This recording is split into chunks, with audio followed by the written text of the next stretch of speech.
Hey, everybody. We're here to talk about The Fall Guy.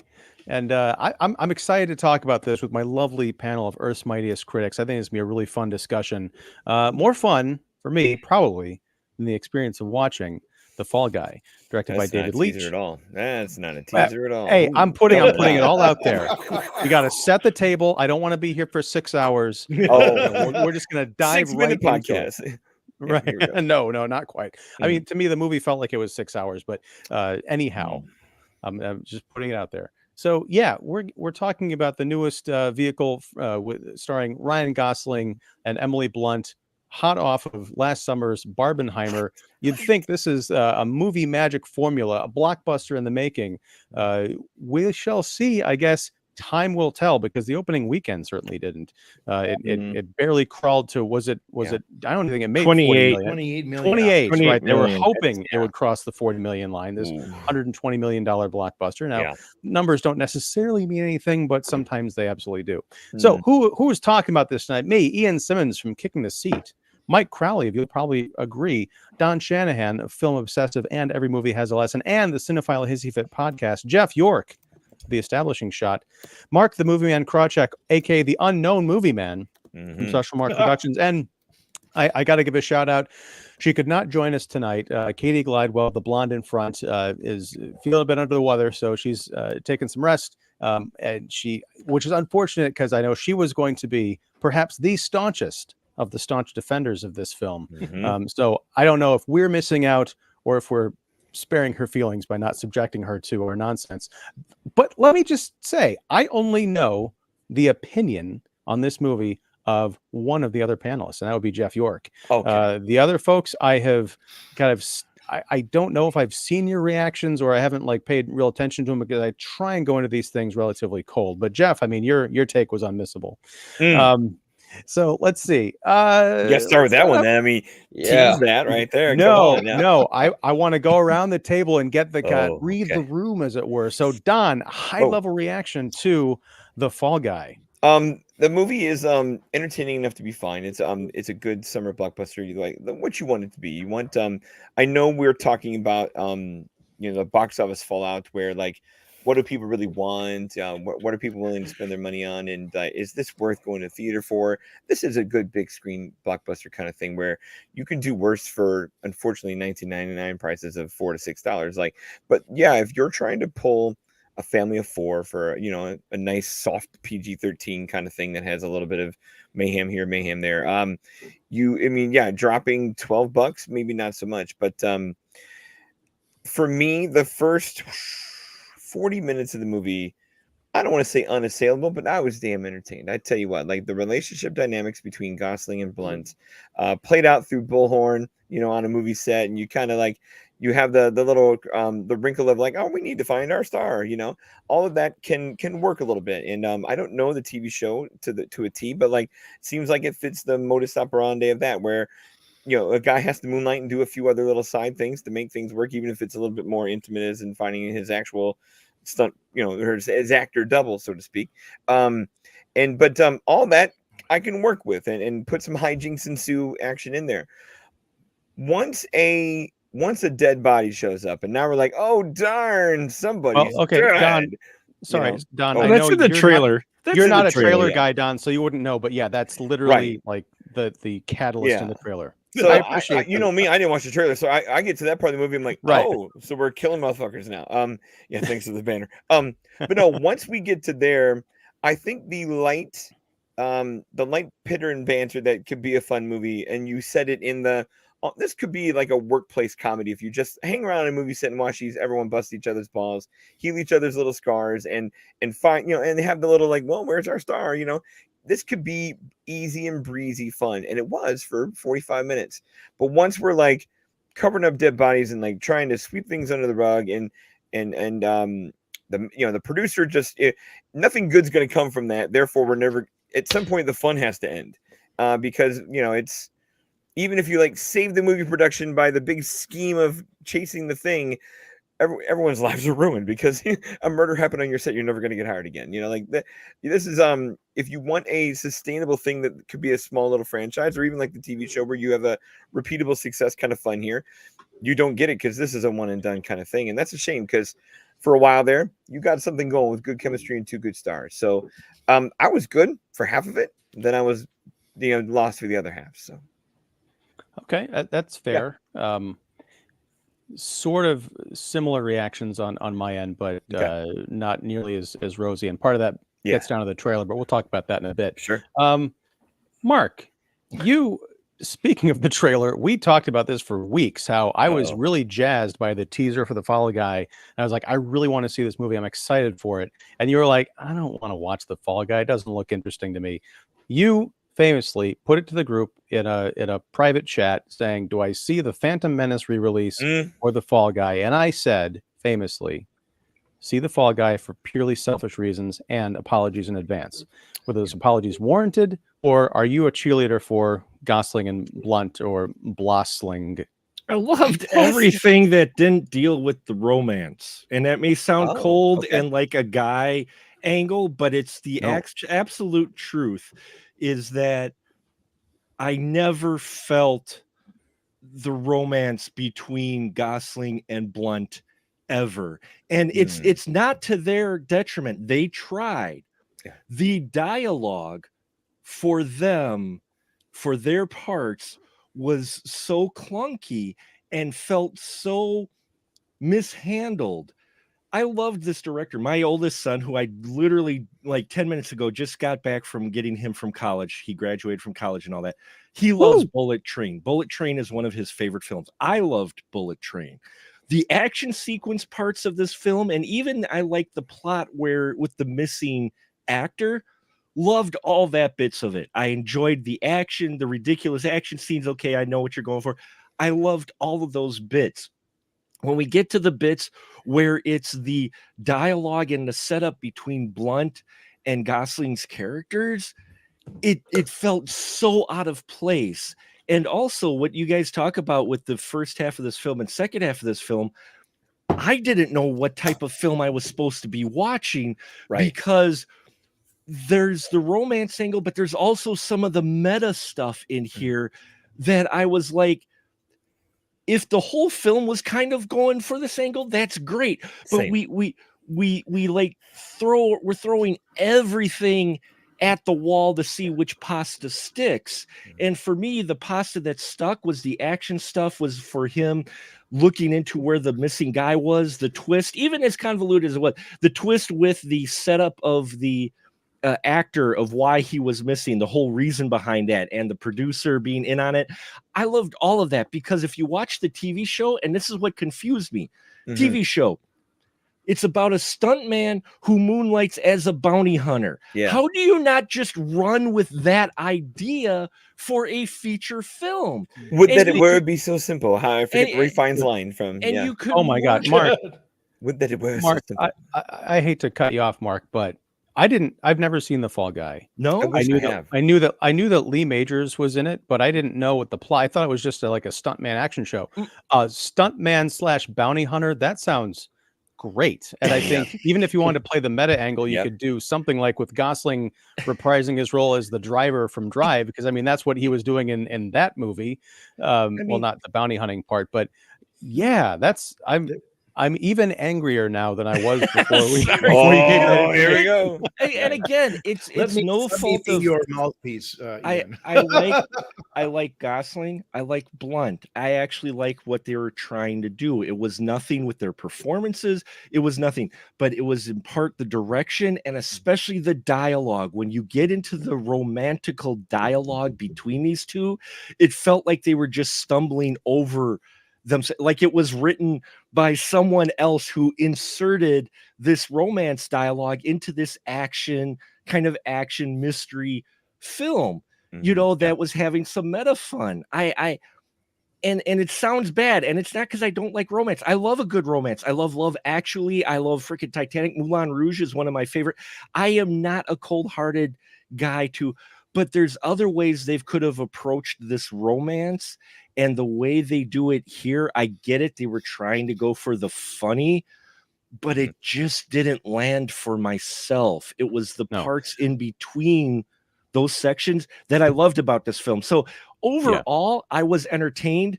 as I put in my review, I was entertained but not always engaged in the film. I think that's a really good way to put it. And that's, again, you guys are kind of like echoing my sentiments, but not with nearly enough disdain. Jeff, I'm going to get to you last on the panel because That's fine. I'm building up the tension. I know Mike Crowley, liked it, so good to cut to Mike right now because I know he liked it. Oh boy, so I liked it. It's definitely a good summer blockbuster. It's like a perfect date movie you can bring someone to. I thought the dialogue, like you guys are saying, it was pretty corny. There's especially that scene when they light Ryan Gosling on fire and throw him up against the wall a million times.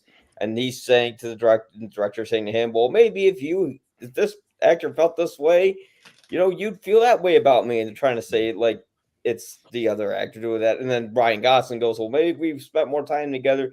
Anyways, there was stuff like that made me cringe. The action / trying to rescue Aaron Taylor Johnson part, that did not work so well for me. I was actually more invested in the romance between Ryan Gosling and Emily Blunt. And that might be because it's easy for these two to have chemistry. They're two of the best looking actors in Hollywood. So naturally they would levitate towards each other.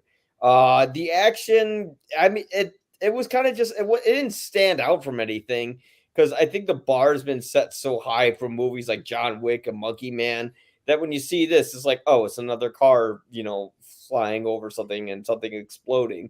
And that would make sense. This guy directed like Fast and Furious Presents Hobbs and Shaw, which if I haven't the writer seen of that, yeah. He's the writer of it. No, yeah, he directed it as He well. directed it too. No, I think that's somebody He did. else. No, it's on. Was I'm David looking Leitch? at IMDb Okay, gotcha, right gotcha. now. I'm looking at the writer's credits. My Yeah, bad. I thought Looking at the writer's credits. I was going crazy for a second. No, you got it. My bad. No, We love you, Don. But it's funny. Hobbs and Shaw. Did that one have a lot of like car chases in it, or was that one just It's like a Fast and the Furious movie? I know, but they could. Yeah. Just didn't have There were golf vehicle chases. There were vehicle chases. Yeah, so this guy knows how to handle all that kind of stuff, and it's fun. But there's a certain point in the movie where it reaches a climax, and you think, okay, it's going to be over, but then it keeps going with another climax, and then you're going, wait, when is this thing going to end? How's it going to end? Mike, we got to talk past the first 20 minutes. Come on.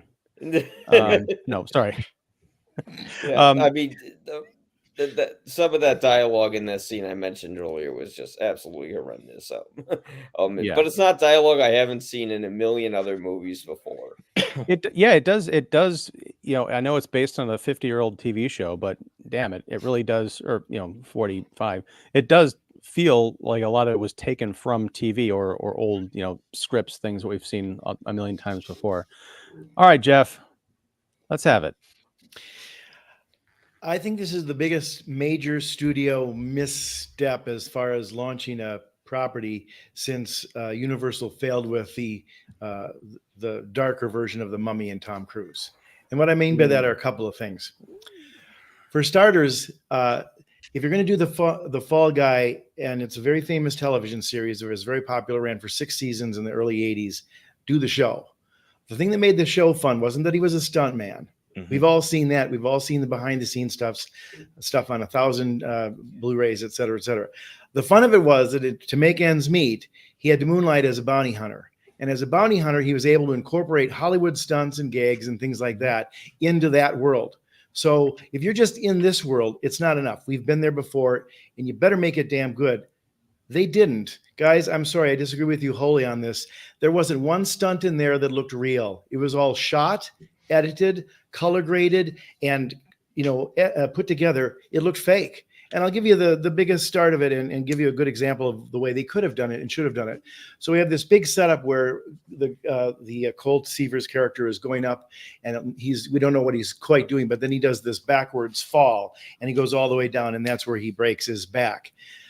Burt Reynolds, of all people, did a similar kind of stunt in the 1985 movie Stick, and it looked incredible. And Dar Robinson was the stunt guy, and he shot in slow motion, and he shot it from an angle that you could see this man was plunging backwards 50 feet before, they cut right when you see there's going to be a bag there. That's how you do it. There wasn't one stunt in this film that made it look like. In fact, when they show in the end credits all the real stunts being done, okay, that's kind of interesting because that looked more real than anything I saw in the movie. So for a movie that's supposed to be making, kind of glorifying the stuntman and all that kind of stuff, I couldn't believe how badly it was shot. And Leitch is an ex-stunt guy, but he makes it look. I think there were some times when he was almost flutter cutting or step printing or something to make it look faster, and it looked stupid. But if you're going to do banter between two characters, you have to have smart banter. You just can't have bitchy banter. And after the first 3 times that they threw him against the wall, which, by the way, he just came off of a broken back, but go ahead, fly in a bad seat for 18 hours to Sydney and then be thrown against a wall, which his director, whether she's mad at him or not, would not make him do. I know you're saying, Jeff, it's a comedy lineup. No, because this is the premise of the show. And it's just ridiculous that they flop him around like that. But anyway, they do this banter back and forth where they're paraphrasing through the characters about the problems with the room. It's like, don't these people know about what happened to each other? He broke his back on a movie that she was making, and she's mad at him for what? Walking away from, well, excuse me, he ruined his career, ruined his life, and all that kind of stuff. And it's not funny, and it gets labored after the 3rd time. I get it. And then they have him hit the wall 6 more times and do the shtick 6 more times. It's a mess all over the place. Hedda Waddington, a double Emmy winner, is embarrassing in it. She's overacting in every scene. Leitch is not good with actors. He made the same mistakes in Bullet Train. Everybody is pitched at an 11. And when you've got the cinematography and the editing and the color grading and the performances all at 11, and then you've got a script that's a 5, oh, we're going to have them have this fun, bitchy banner. Too bad they didn't say one witty thing in that entire 2-hour movie. What about real spicy margaritas, Jeff? Spicy exactly. And they keep hitting that joke over and again. That's it wasn't enough the first time or the 6th time. Or how about the dog chomping on the balls? I think that was in there at least 5 or 6 times too. It's like, really? I think didn't we kind of get rid of that as far as a novelty back in the Stooges days? I'm shocked. No, Jeff, because he would hit people in the balls if he was commanded to do so in French. That's the Yeah. That makes it auteur shit, Jeff. That's fancy. That gives it that new spin. I found entertainment in that one. They did one better than the Farrelly brothers. I enjoyed that gimmick. There's something about Mary. So for me, I just sat there thinking, this feels labored. It feels fake. I think it's lacking wit. It doesn't even really have much sex appeal, as good as those two are, and they are attractive. They are great together. They had more bitchy repartee and wit and sex appeal together in 2 minutes presenting at the Oscars than they did in 2 hours here. So to me, it's just a complete bust. And by the time they get to the plot, and here's the question I'll just ask for the panel. I'm not trying to take over your show, but you're flying a stuntman with a broken back 18 hours across the globe to be set up as the fall guy for this accidental death when you've got 50 other crew members around that you could point the finger at, but you're going to make sure that he's the guy. And like, how long is that body on ice? I mean, it's ludicrous. Find a better plot point to get him over to Australia, but don't make that it. It's kind of a buzzkill too, because it's dark and mean. And it's like, oh, so now we're supposed to. And then who is the Aaron Taylor Johnson character? Is he Tom Cruise? Is he just a typical Matthew McConaughey? Seemed to be doing an imitation of him. But why, if it was an accidental death, why not just say it's an accidental death? But instead, he's not a murderer. So I don't understand why this whole plot was even in existence, especially when it would have been funny to see Ryan Gosling walk around going, oh, my back. And then he's trying to get these guys who are tough ass Danny Trujillo types. And he has to fake being hit. So he's like knocked out. And then when they think, oh, he's knocked out, then he gets up and clobbers them or whatever else the heck that Lee Majors did on the show. That should have been the movie. And that would have been funny because Gosling plays the coward very well, as we know from The Nice Guys. And here, I don't know what he's playing. He's playing a fool in love, but other than that, I don't know. So that's my 5 minutes. Sorry. I dig it. No, I mean, I hadn't really thought about that angle, Jeff, of the contrivance of getting him over to Australia, because the whole conceit is they were going to use deepfake technology to paste his face onto the killer or onto Aaron Taylor Johnson to make it look like he was the one who did it. You could literally do that with anyone. I mean, exactly. Yeah. It all performer number 7. You don't need the old guy. Yeah. Right. Plot point. Ian, your turn. Come on, hit it. Well, I mean, you guys are, again, you're all kind of hitting it right on point, except not with nearly enough rage. That's right. I was rageful a week ago. Now I'm just Well, laughing about it's weird because I saw it a week ago. I actually went on a Wednesday night because we didn't have a live show last week. So I went on a Wednesday because I had like an early sneak preview. Yeah. So I saw that. So it's kind of hazy in my memory, but it's all coming back to me now, as the great Celine Dion once said. Yeah, let's go back to the trailer. Great teaser, I think. You know, it had momentum, it had sex appeal, romance, action. I really got the sense that this is going to be a high octane, kind of sweet and funny movie starring two, you know, really fine movie stars.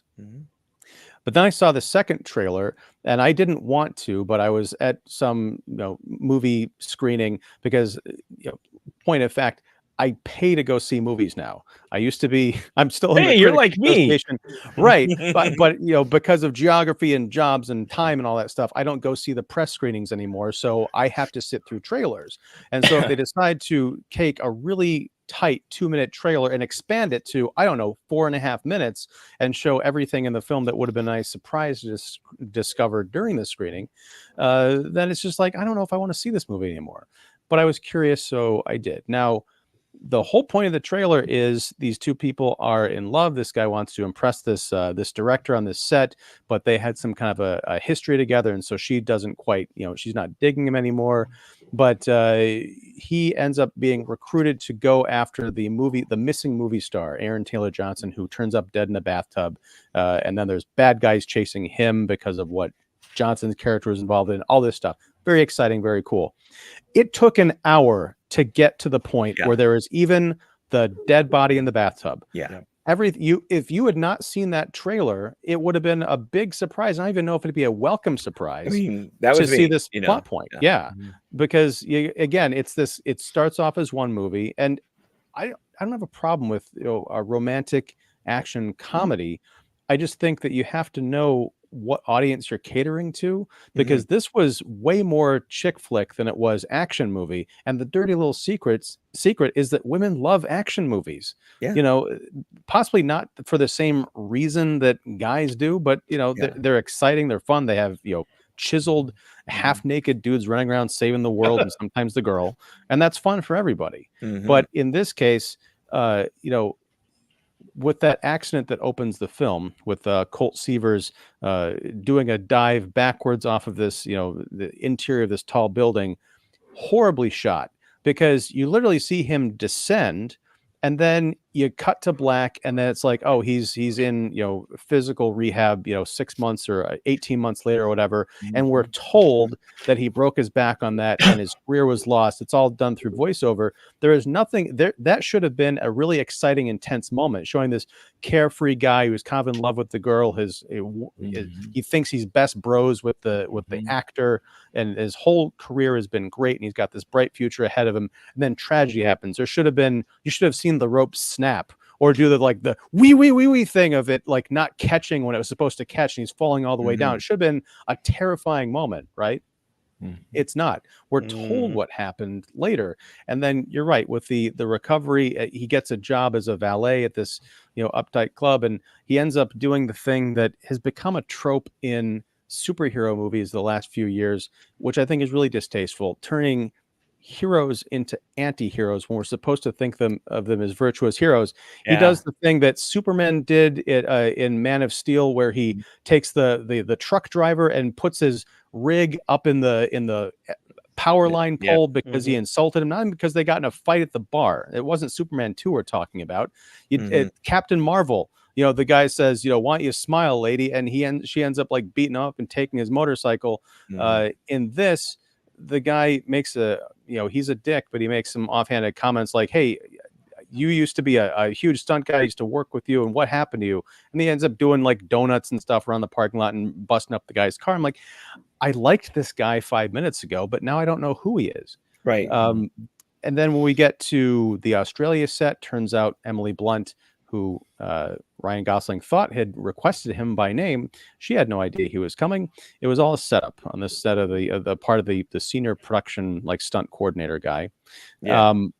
An so they end up underused having Winston this. Duke who could do. And so she much shows more. no concern about his Yeah. physical well-being, even if she's mad at him because she felt that he pushed her out and all that. Who wouldn't understand that? I'm sorry, but to your point, Ian, if we had seen him actually being taken out on the gurney and realizing maybe my career is over, or maybe I'll never walk again, and she's sitting there crying about it, and maybe we see him going through rehab and she's there, but then he starts to get cold and moody and grumpy and kind of pushes her away, then all that might have made some sense. But instead, she's just this arrogant, entitled and sort of living in her own bubble world that she can't understand what he's been through or why he maybe did some of the things he did, let alone why he's even there. And she's throwing him against the wall, against the rocks to break his back again. It's these characters are inexplicable. I don't mind the shorthand they try if it can go somewhere. Like I know the bullhorn scene's a rough one to like be the place that is somewhere that you're getting to with where their relationship is and the rewind of all that. I don't mind the shorthand of that if that's a little more core of the movie, but of course everything after that is pure shenanigans. So Because it's not. I don't feel like it's true to people. I mean, if they really cared about each other, we don't know. First of all, it's so choppy. We don't know how long they had carried on this friendship across several movies that kind of butted into an almost romance kind of thing. It seems like they were on the cusp of having a relationship when the accident happened. Jeff, I'll do you one better. She's crying. He's getting taken away on the gurney. There's a touching hospital scene where he's like, the doctors say it's going to be 2 years before I ever can do anything again. My career's over. And she's like, well, I'm sorry, I'm getting called away because my big shot just happened. I'm going to go be on a movie with Aaron Taylor Johnson's character. 2 years, no hard feelings. We'll keep in touch, whatever. 2 years later, they're separated by circumstance. They have to rekindle things, except, wait, now she's in a relationship with our Matthew McConaughey, who, by the way, is mixed up in a criminal underworld enterprise. Yeah. Colt Seavers. Let's just go the bounty hunter route. He ends up having to go after him, which puts her life and career in jeopardy. Now we're talking. I'm writing the movie. It's a better story right off the bat. Right. Yeah. Not as predictable as what we actually got. And we've seen movies kind of like that before, but there is a reason that those things kind of work, and it's all in how you handle the specifics of it that could make it work. Instead of this, where that scene with the whole throwing against the wall stuff, it paints her in a terrible light because she's like, oh yeah, after you wouldn't return my phone calls, I became an alcoholic. I slept with so many men. I'm like, is that supposed to be cool? And you got all the women on the set like nodding along, like, yeah, we wanted to be whores too. I'm like, what are you doing here? It's crazy. It's not good. It's crazy. Can I say one other thing too? And this is one of those nuanced things that I know maybe we can't deal with the nuance when we've got such big broad strokes to paint in first. But I would dare say that the modern stunt work that is worth lauding and sort of the stuff that stands out today is not this typical shit that they're showing here, which they showed in the 1982 credits for the Fall Guy. Right. The pickup truck jumping and rolling cars. I mean, it's right even in the lyrics there. That stuff has been around since Steve McQueen was racing around San Francisco in Bullitt.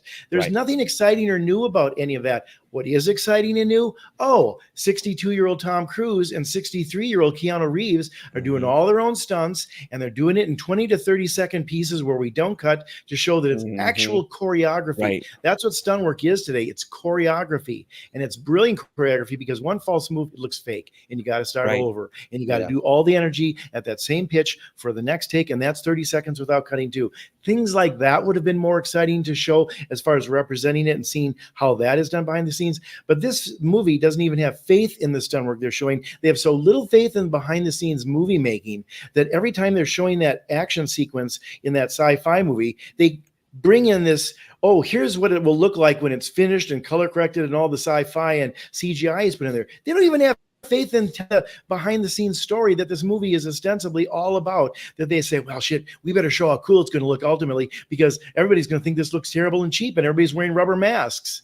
I mean, did Leitch think, maybe that's a disservice to the stunt folks I'm trying to glorify here, because what I'm ending up glorifying are all those tech wizards who do it in the post. I couldn't believe that.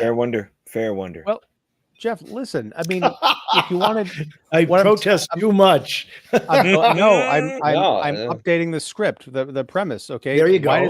Why does Colt Seavers become a bounty hunter? It's because in a world where stunts used to be king, now you can do a lot of stuff with CGI. Yeah, there's less demand. The quality of the stunt people perhaps is not getting, it's deteriorating or something, or the studio feels that there's no need for practical stunts where you can just do it in post or do it in the computer.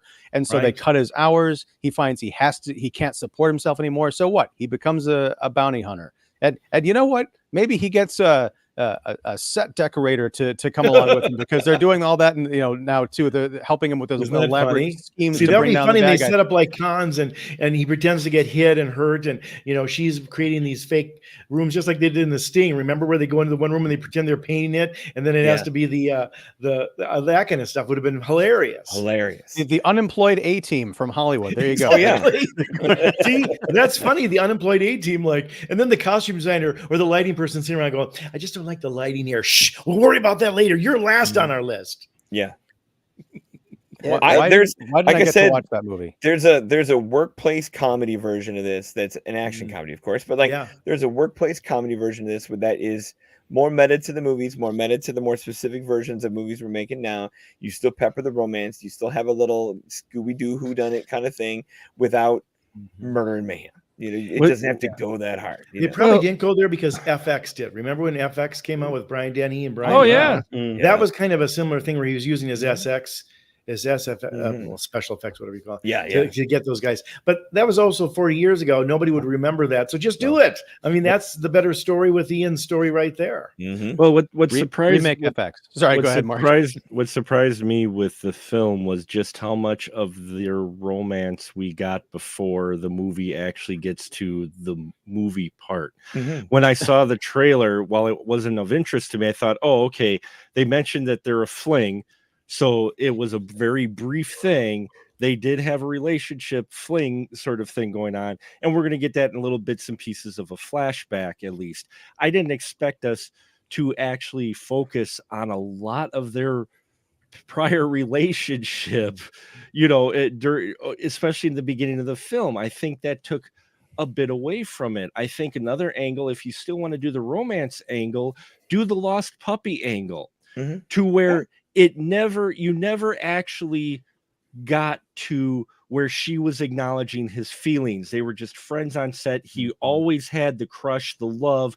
Then he has the accident just before, say, he was going to ask her out on an actual date. He has the accident. He disappears. While they're good friends, you can still get that riff. Then he comes back for this opportunity for possibly his second chance at her and win her over. And that way she could still be fairly stoic towards him and almost like not even recognize that he's there, because they play it quite a bit. A theme in the section of the film, the dialogue plays that quite a bit, that, oh, no one will notice the stunt man is there. So you play that angle to where she's still not quite noticing him and he's pining for her. And then she asks him to go look for their main actor. And he's like, okay, I'm going to go use this to prove myself to her, and do it from that angle. You could still work in your romance, but it makes it feel a little bit more believable.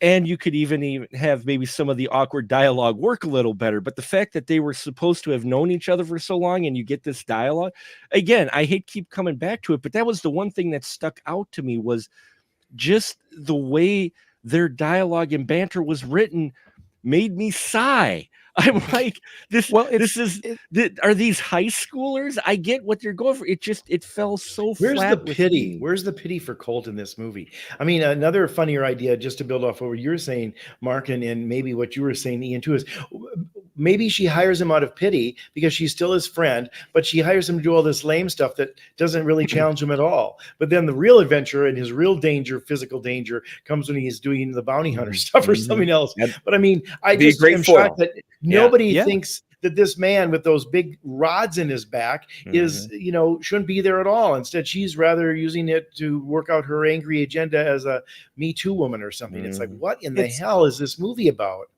it's an opening for a classic Superman Clark Kent thing, like the date scene in Superman 4. Yeah. You know, one of the only redeeming things about Superman 4, where it's the double date and Clark is constantly like coming into the apartment where Superman's flying out the window and all this other stuff. You could have that with Colt trying to be on set to do what he's trying to do, while also, you know, he's just he's speeding onto the set and screeching into his parking space because he's fresh off of a car chase with somebody else. I don't know. I do want to pull over for a second and read some of these chats because we got a lot of them. So yeah, hopefully it's not my David friends going after me. No. David Wilt says movie remakes of old TV shows are so iconic, but could you take an old TV show that people used to watch and create your own version of it? Oh, they created their own version of the Fall Guy. I'll tell you that much. One thing, I did a show last week with David Fowley about The Fugitive, the 1993 Andrew Davis movie, and they make a couple of references to The Fugitive in The Fall Guy. And as I told David, I had the Will Smith moment. I said, you keep The Fugitive out of your mother effing mouth. Because that is how you make a TV show that, you know, at that point it was like 30 years old. So it was like, well, we'll adapt it. But there was no talk of like a franchise. I mean, yes, they've made U.S. Marshals, but The Fugitive is a tight standalone movie that respects the premise of the original and completely updates it to 1990s sensibilities and makes it a real thrilling banger of a movie. I mean, to your point, Mark, I know I'm getting off on a tangent here, but the whole romance and dialogue thing, the dialogue was terrible. But the main problem was it kept starting and stopping the movie. They'd have an 8-minute conversation punctuated by a 10-minute action scene and another 8-minute conversation. It's all like, you know, why did you leave? Well, you know, why didn't you stick around for me? Why did you leave? Why didn't you stick? You know, I don't know how I feel. Get me up to date on the plot. Here's what we know. Oh, really? Is that what you know? Yes. And we also know this. I mean, how much of that was in here? But hey, it was a nice gimmick with the split screen. That distracted me for about God. Sorry. You just reminded me of that scene. I mean, they were covering a lot of exposition in that dialogue. That's true. Which is also bad. That's writing 101, you know. If they wanted to really make the romance story interesting, they could have taken the bounty hunter angle. And what if she becomes his bounty for some reason, and then he doesn't want to go out and get her, and they still have this romance? Like, that would add a lot to the tension and to the stakes than what's here, which seems just kind of like empty a lot of times, you know. Well, hell, Mike, you're giving me more ideas. Okay, imagine this is an actual production. Like if it's supposed to be, let's say it's not even like a space alien movie, but more like a Mission Impossible type movie, where they're going to different locations, different countries. They're kind of like having to hack up and go to different places, and so they're getting into adventures and misadventures and hijacking or hostage situations, whatever, in New York or Australia or, you know, Hong Kong or something like that. Make it a truly international feel. It's like once we get to Australia, we're just kind of stuck there. It's kind of one of the reasons I didn't like that. Oh my God, what was it? Wreck-It Ralph? Right. Where it's like, oh, we've got hundreds of video game properties, but we're gonna spend 80% of the movie in this one boring game. I'm the opposite, where I think the easier and smaller version of this movie can just be in and around Hollywood. You know, like it could be, but if it's better, especially if he's doing the valet thing, where like, you know, I'm not saying he has informants and it starts getting hunched, but like where he just knows his way around town. He knows enough people in town, and like, hey, we're looking for, you know, Tony, whatever, and like, have you seen him a little bit? Oh no, check the frolic room. You know, like, you know, just like you could kind of just do this in LA and keep it low, and you don't need Sydney and you don't need millions of dollars, and you can walk off a set where this feels more like Once Upon a Time in Hollywood in terms of like the, you know, the just the working, everyone knows each other at work, you know, like the way, you know, Brad Pitt shows up and kicks Bruce Lee's ass, like little stuff like that, where like everybody knows the ins and outs of town. And it's just a matter of finding the guy you need, and little, you know, there's just a smaller version that stays right there. But the international version would play just fine too if you need it to be bigger and better. So I get it. It could have been. It could be the small guy. There you go. David Wilt again says, I think that one of the very first movie remakes of a TV show was the 1987 movie Dragnet, old serious crime drama turned into a comedy. I don't think I ever saw that. I loved that Tom movie. Hanks and Dan Aykroyd. Dan Gene Aykroyd and Siskel, Tom Hanks. Gene Siskel tried to get Dan Aykroyd an Oscar nomination for that movie. He was very funny in it. It was another one of those. It was a precursor to what you got with a Very Brady movie.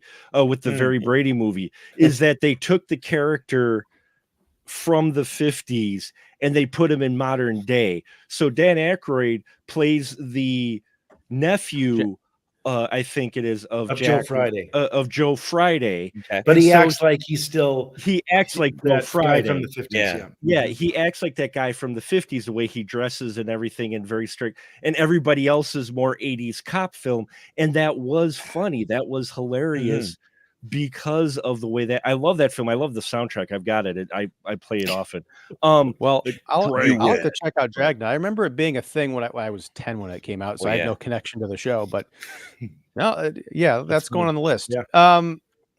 David Wilt also says, intro to TV show, it included a scene from the 72 disaster classic, The Poseidon Adventure. Yeah. Oh, was generally the greatest single fall stunt at the time was the last shot, which sets all the lights in the party room off because he falls from hanging onto this table into the skylight below, which is now on the floor. And it's point of view from kind of the same thing that they tried to do with Gosling here, but it was done real, just like Dar Robinson falling in Stick, and they knew how to shoot it. Here's a stuntman director who doesn't know how to shoot most of his stunts. Or all he knows now is making it look too good. The way you're talking about, like the skill set now is the polish you spoke on earlier of like, we need to cover it with this, cover it with that, color, and just like paint it with this, shape it like that, choreograph it like that. That's the modern game, which kind of isn't stunt making, like you said. They could have easily spun this, even if they wanted to do the ode to stuntmen, spin it as a period piece. I mean, we're getting these now to where they're films set in a decade. They're not slapping you in the face like anymore, like saying, hey, look, we're in the 80s, but look at Love Lies Bleeding. Didn't realize it was going to be a late 80s film till I started watching it. I'm like, okay, they could have did this and set this in the late 80s. You don't have the cell phones, because that's the only thing that really takes away is the cell phone. Yeah. Otherwise, you could play towards the actual stunts still needing to be a thing. Plus, let's give props to Charles Brand. Fucking Metal Storm is actually the fake movie they're making here, which is a reference to the 80s Metal Storm film. Don't give me the fall of Jared Sin. Come on.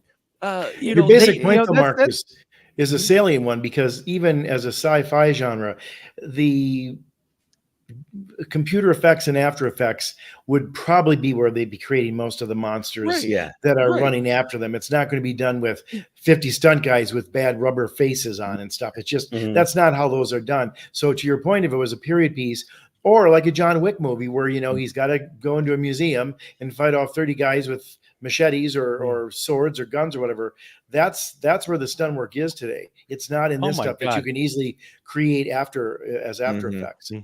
Yeah. Jeff, can you imagine how fun it would be for Colt Seavers to have to go into a museum, as you're saying, and fight off a horde of 50 like black suit clad guys with Uzis and katana blades for this movie party's doing? But the people who are after him have also sent their own mini army of black clad people with Uzis and katana blades, and they all get mixed in together. So you don't know who's got the real weapons and is trying to kill him. That's a great scene. And he doesn't know it. We know it, but he doesn't know it. So he's treating them all the same. And then, like, when somebody actually cuts him, he's like, hey, aren't we going to cut? There's a little bit of blood here. And then, he realizes that that's the real person, but he can't figure out which one it is because they're all dressed the same.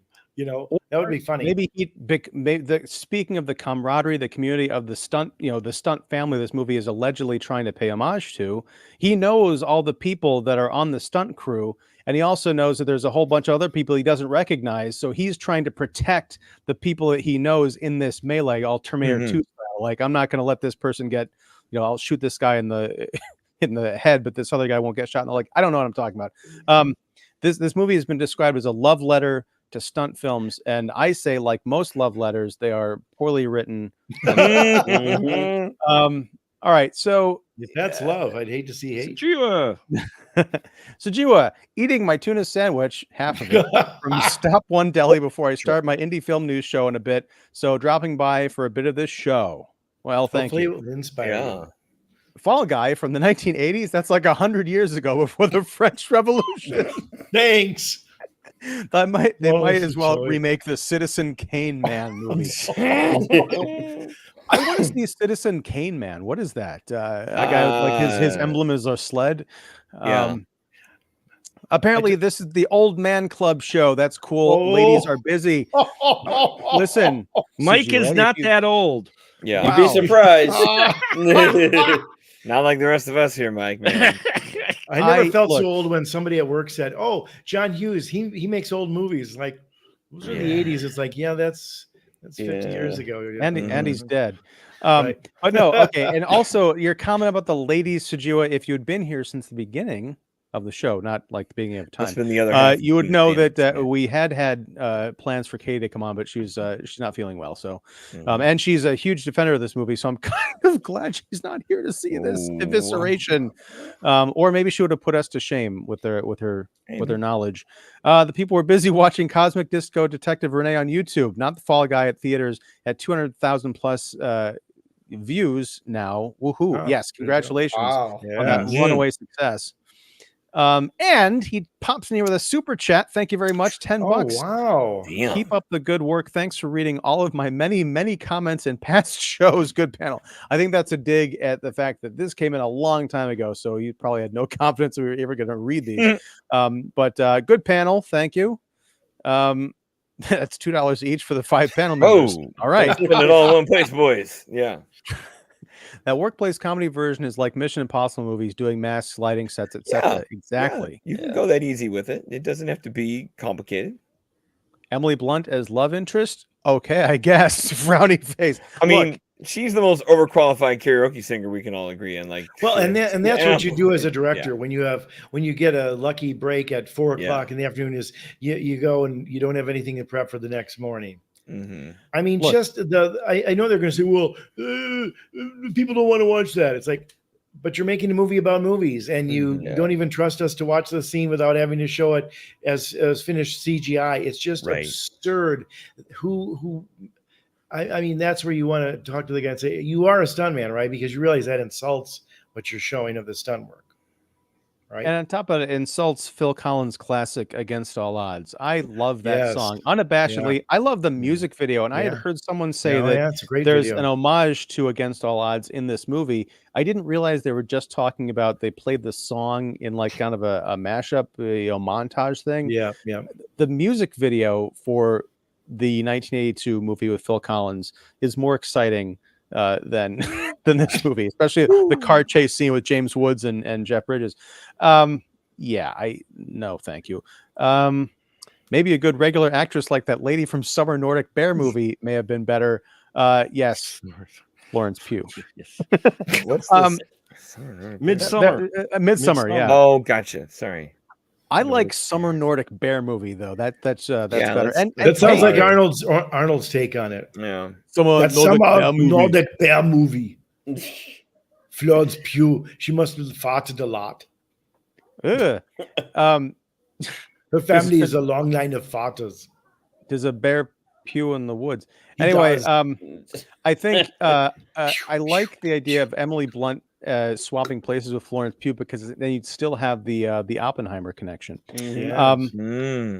Now, when you mentioned Sujiwa, Emily Blunt as a romantic interest, okay, I guess. Let me point to a movie that this film should have been, that Emily Blunt was also in, that was very exciting, at times funny, and kind of, oddly romantic in its own way, featuring Tom Cruise, Edge of Tomorrow. She kicked so much ass in that movie. Yes, it was a sci-fi version of Groundhog Day, but I mean, that montage where Tom Cruise keeps like getting killed over and over again because she's trying to teach him how to survive, and she's just getting so frustrated. And at one point, she just like comes and shoots him in the head. She's like, "I'm done with this." That was better than anything that she was able to do in this movie. Not a detriment to her, but the screenplay. I'm trying to scatter through the filmography quick. Have we seen a properly Emily Blunt proper Emily Blunt Nude romantic scene? No. drama. No. Oh, sorry. Romantic drama or romantic comedy. Like I know she's the second fiddle office bitch in Devil Wears Prada, where she's not the lead, a romantic lead.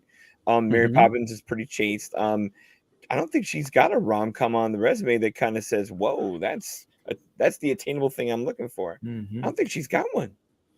Not a rom-com. I mean, she did. It's weird because she was also in. I wouldn't count Edge of Tomorrow in there at all either. No, but I was thinking of the boat, the Disney boat movie with The Rock.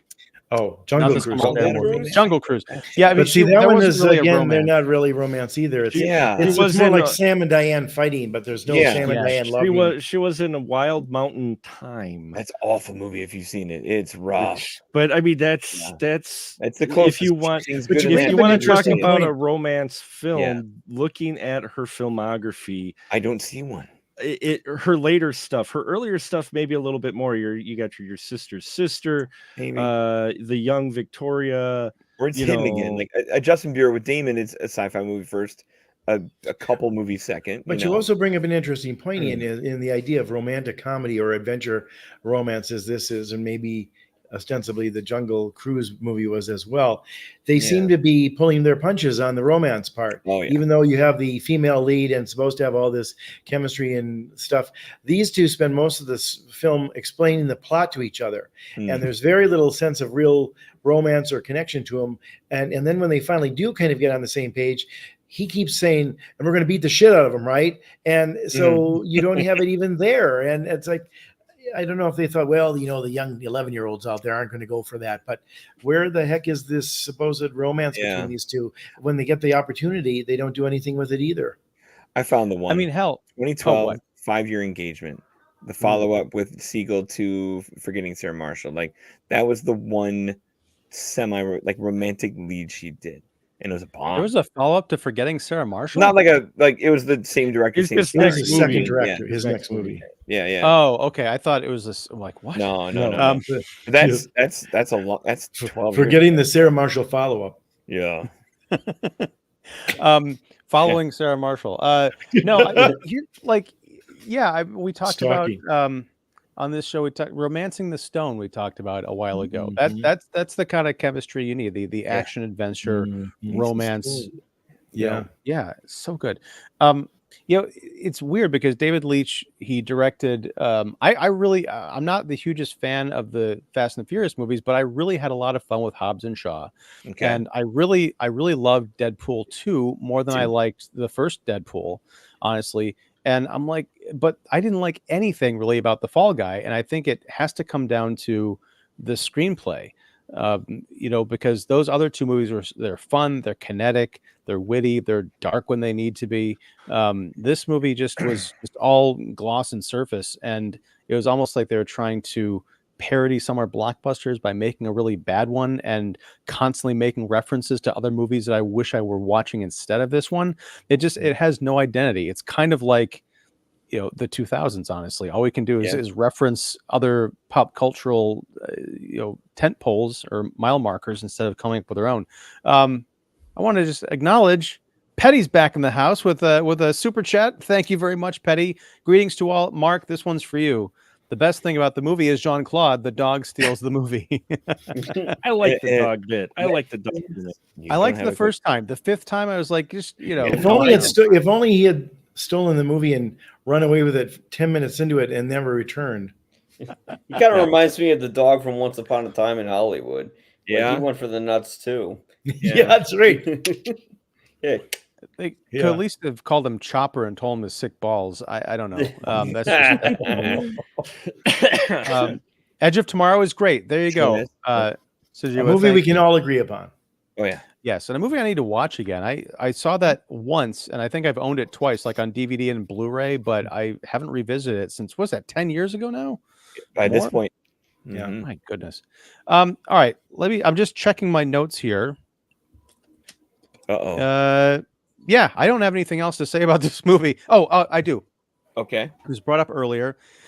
And I'm going to give a shout out to friend and colleague Lee Shoquist. Now, this may be telling stories out of school, but he posted on Facebook.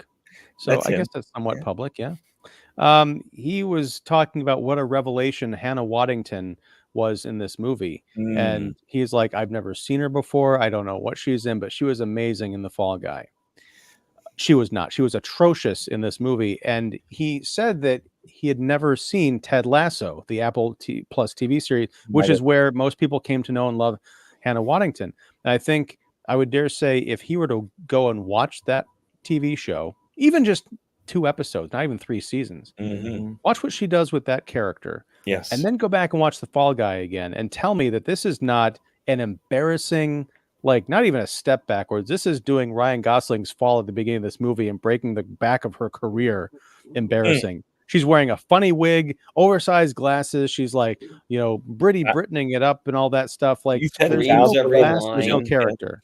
Yeah, you said it down to 11, too much. And see, that's also where I think this kind of stuff is in those details on how you direct actors, because everybody thinks, oh, if I'm big and broad, I'm funny. But see, the key to comedy is actors who are playing comedy are actually thinking they're playing drama. And that was the biggest advice that Neil Simon gave, other than telling everybody there's no such thing as writing, there's only rewriting.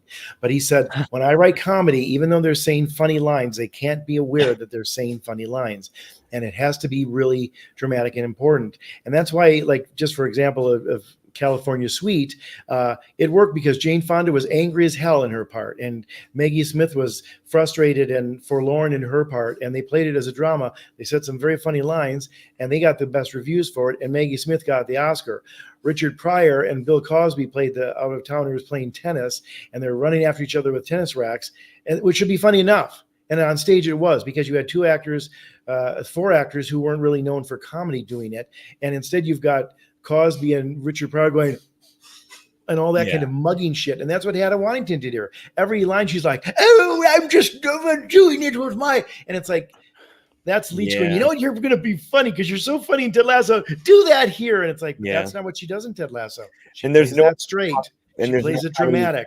And that's the difference. Yeah. And there's no comedy support either, because Blunt, like we were saying, doesn't have a lot of this on her resume, despite the charm she can have.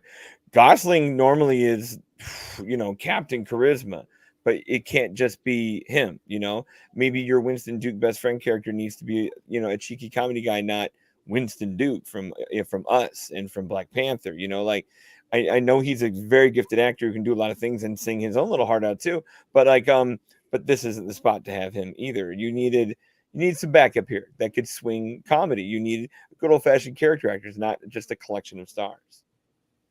That's a great way to put it on it. I think you hit it. Yeah.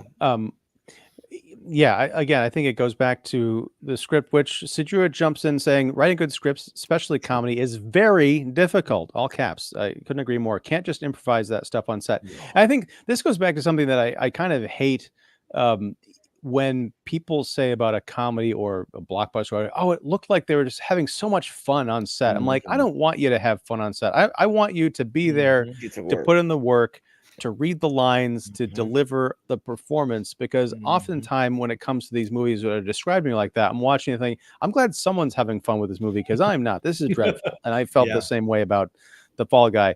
We're going to wrap it up here, but Patty asks a very good question. This movie is a girl boss movie? I ask sincerely. I don't think it is. Not with Ryan Gosling front and center like this. No. Yeah. Not a chance. Well, I mean, Barbie was a girl boss movie, but and he was. Yes, he did. It's interesting because I think I liked the direction that they were going with this, with Emily Blunt's character starting off, and this is why I think they could have just made a movie about that 2 years between the accident and the setup for this movie, because she starts out as a camera operator and Ryan Gosling is a stunt guy, and they develop relationships working on movies together, and her ambition is to become a Hollywood director, and she gets her big break, and so she's kind of ascending the ladder, but the disconnect, I think the disconnect is in that scene where he's constantly getting set on fire, and she goes on this rant about like how she was the jilted, lover and all that stuff. And she, went around sleeping with men and falling into alcoholism and all this other stuff. That to me is the most, if you want to call it a girl bossy thing, like I don't need no man and, whatever, I'm hurt. So everybody's terrible. But the original setup for the character, I think, was very sincere and interesting. I'm like, oh, I want to see her make that evolution. What does it take to become a camera operator and then become a director? The opening like 15-20 minutes of this movie, maybe not that, because I think the stunt accident happens. It takes a little while. There's a little bit more setup than that, I think. But I was like, I want to see where these characters are going, what their lives are like, because this is a great setup for a movie. Unfortunately, comedy doesn't take much. Yeah, right. But unfortunately, it jumps ahead and does some sideways twists to the point where within about another 10 minutes, I'm like, I don't want to spend any more time with these characters anymore. I'm done.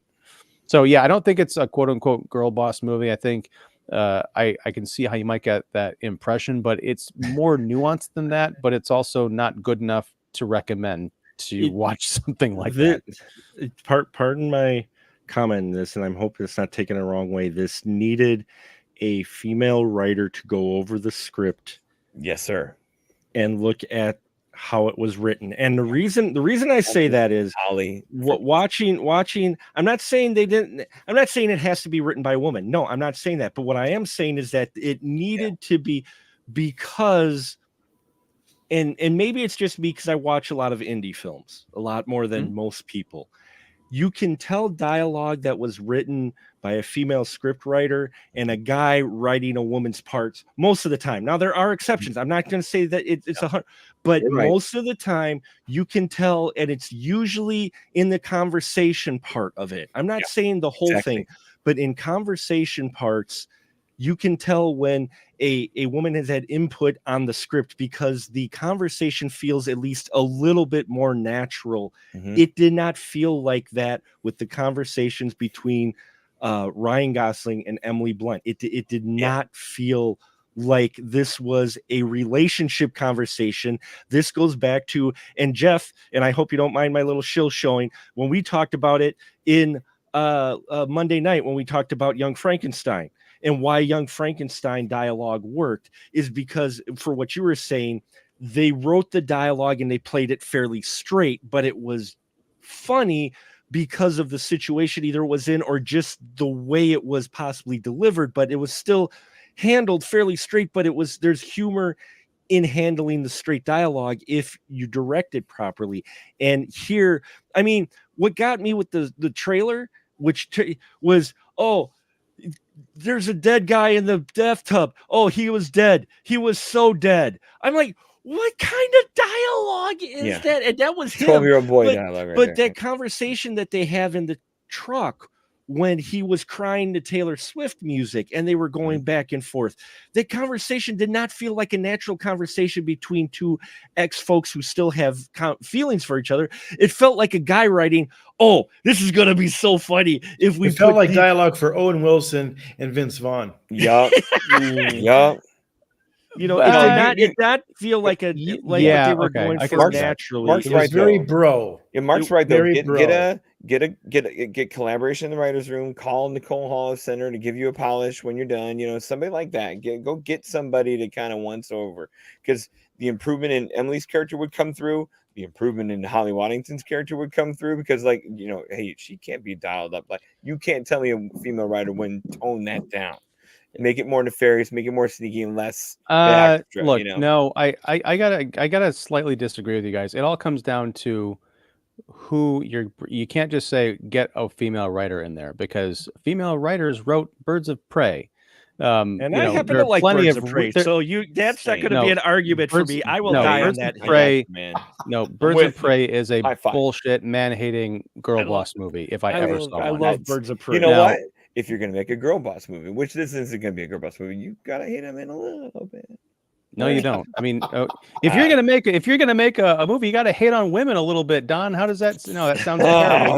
Depends on the movie. No, yeah. I'm not saying any female writer. No, but I'm just saying that you get. Are we talking Jason Voorhees? You get a talented individual to go over some of this dialogue and just trim it up and the characters a bit. Talented individual, I think, is the key, because I mean, look at.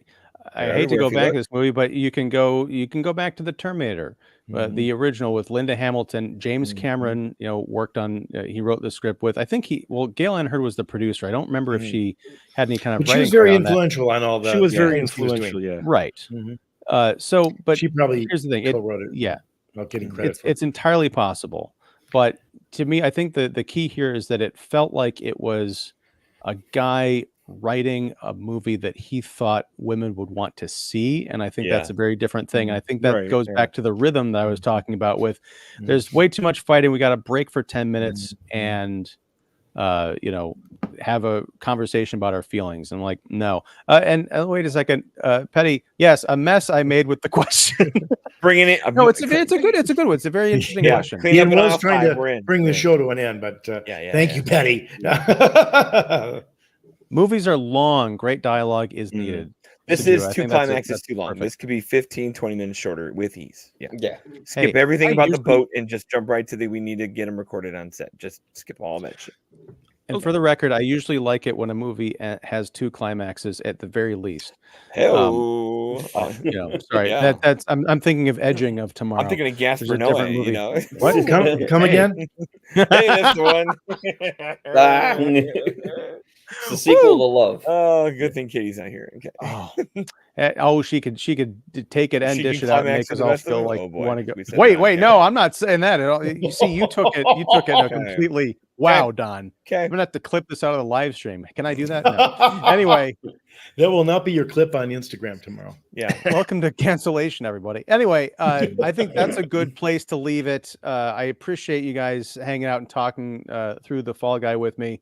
I appreciate you watching out there. We had some viewers and some commenters and some super chats. This has been a very generous live stream on the part of everybody partook. I appreciate it. Next week, join us back here Wednesday, 8 p.m. Central. We're going to be going into the far, far future to hang out with some apes. We're going to see what's going on with the kingdom of the... Oh, wait a second. Damn it, Petty. What are you doing? Yeah, especially when he splashed his twinkle, twinkle here. Yeah. Seriously, Petty. Again with the super chats. Thank you so much. Off topic question for last minute. Jeff, do you agree with Jerry Seinfeld's views that the movie business is dead? Oh my gosh, this is like a 6-hour podcast that you're dropping at 9:07 p.m.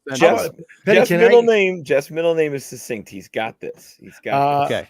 No, it's just morphing into something different that we could talk about in another show. Yeah. Yes. Ooh, sly answer. But do you have a succinct thought on this, or is it?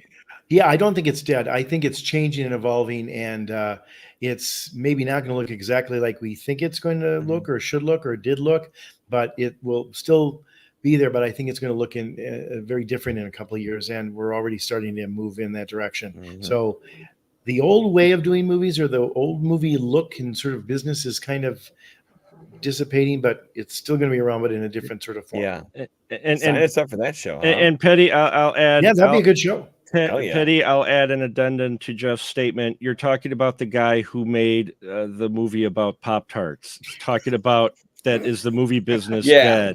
I was waiting for that invite, Ian, because I didn't even bother reviewing it. I'm just saying, unfortunate that movie was. I'm just saying, this is the guy who literally came off of making a film directly to Netflix about the origins of Pop-Tarts with a bunch of comedians, and he's talking about his movie business dead. It's like, Charles Band going, B movies are horrible, and yet Charles Band has a whole library of B movies. It's funny because movie starring Jerry Seinfeld was horrible. You know me. I'm the opposite guy who will go right to the A-list and upper crust. Like, I think Martin Scorsese and $155 million budget movies are ruining the movies just as much as the shit we're talking about here. So it's top to bottom changing. Just right. Well, but that would be a great topic give you. For Ian. I was going to say, I'm going to give Petty full credit for when we come and talk about the future of the movies, because we did a show about pandemic times. We did a couple. Yeah, like 4 years ago. But I think it's time for a revisit. Okay. But now it's time to. Well, okay, we got a few more. And thank you for the question. Yes. Great show. See y'all next time. Thank you. Petty says thanks, Jeff, and I think laughing at Mark's popcorn or Pop-Tart comment. That 3 crying laughing emojis. Ian, before that movie, before Unfrosted, I was like, darn it, I wish I had Pop-Tarts here to eat while I watch this movie. And afterwards, it's like, I think I'll go out and have some pie. Yeah. Every time Just I felt hear the very word pie, I turned think of I had Christian Slater and True Romance saying, I "I'd love had some pie pie." on the I way. think of Yeah. Jason Biggs and a countertop, but I you just do had, you. How had about pie Robert on the way Redford and the home. way we were? You All can't the go. time. I've got steaks. I bought them with all my ration stamps and pie and baked potatoes and it rolls with butter. You can't leave. Excuse kind me, of someone pie? said that there would be pie here. There is no No. pie. Robert Mhm. Redford says, "What kind of pie?" I think of Darren Aronofsky, guy with a drill to his head, which is how I felt there you at go. the end of the Fall Guy. Oh, nice. Yeah. Kenny, when you were saying pie, I was thinking of that movie as well. What? There you go. Correct the But sentences. Jerry is the god of the TV comedy. What? Well, In certain What? Unfrosted circles, came out on sure. Netflix, so I We'll don't know. always About have that. Seinfeld. Larry David Yeah, is it's more the 25 king of years TV ago. comedy That's the than one. That's the one. Jerry Seinfeld. Future is also YouTube free movies. Go to Possibly. And then has an authoritative opinion on some topics. Well, that is Jerry Seinfeld. That's very true. Okay, I'm cutting off the comments, you guys. I love you, but I got to let my panelists and myself get some sleep, although I've been drinking coffee all night. I don't know what that's going to mean. But anyway, thanks everybody out there for watching. Thanks again, you guys, for hanging out. We are Earth's Mightiest Critics. All of your information is down below. So you folks out there, not your information, I don't know what that is, but my esteemed panelists, all of their info is down below. Check them out, support them, check out their shows, read their reviews, give them likes and loves and all that good stuff. And join us back next week as we talk about Kingdom of the Planet of the Apes. Until next time, whenever that is, whatever that is, thanks very much. Take care. And, maybe go see the Fall Guy if you get, I guess, but just Watch the TV show. Watch the TV show. That's much better advice. Thank you.